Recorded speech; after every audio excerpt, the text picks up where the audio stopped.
তাহলে আমার ইনসাফ কোনটা হবে? আমার ইনসাফ করতে আমি যদি একজন মুমিন হই, আমি কার পক্ষে থাকবো?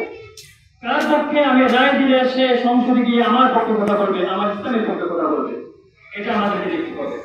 দ্বিতীয় নম্বর, আমাদেরকে যখন আমাদেরকে ভোট দিতে হয়, ভোট দেওয়া মানে হচ্ছে আমি একজন মানুষকে সুপারিশ করি, এই মানুষটা সংসদে গিয়ে ইসলামের কথা বলবে, কোরআনের কথা বলবে। আপনি যখন এই সুপারিশটা করেন, কোরআন আপনাকে কি বলেছিলেন? মান ইয়াশফা শাফাআতান হাসানাতান ইয়াকুল লাহু নাসীবুম মিনহা। আপনি যদি কোনো ভালো কাজের সুপারিশ করেন, ওই ব্যক্তি যত ভালো কাজ করবে তার সবটুকুর অংশ আপনি পাবেন। ওমান ইয়াশফা শাফাআতান সাইয়্যা, অপরপক্ষে যদি আপনি যা সুপারিশ করেছেন সে যদি কোনো খারাপ কাজ করে, ইয়াকুল লাহু নাসীবুম মিনহা, আপনিও তার একটা অংশ পাবেন।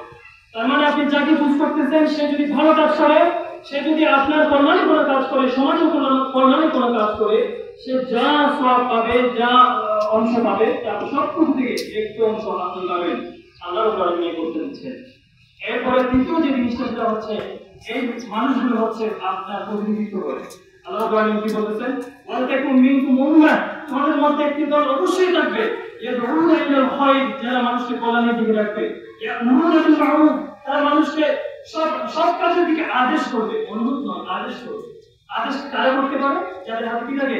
ক্ষমতা থাকে। তো আমার হাতে ক্ষমতা নেই, কিন্তু এই ৩০০ জন মানুষের কাছে আমরা ক্ষমতা দিব, ওরা আমার প্রতিনিধিত্ব করবে। আমি যদি সব লোকের পক্ষে থাকি, তাহলে আমার বলতে হবে সব লোকের পক্ষে। তাহলে এই প্রতিনিধিত্বটা আমরা এই ভোটের মাধ্যমে ওদের কাছে হস্তান্তর করবো। আল্লাহ রাব্বুল আলামিন যেন আমাদেরকে কোরআন হাদিসের সাথে থাকার, কোরআন হাদিসের বাণীকে বুলন্দ করার তৌফিক দান করে, সবাইকে ইসলামের পক্ষে থাকার আকুল আহ্বান জানিয়ে আমার বক্তব্য শেষ করছি। আসসালামু আলাইকুম ওয়া রাহমাতুল্লাহ।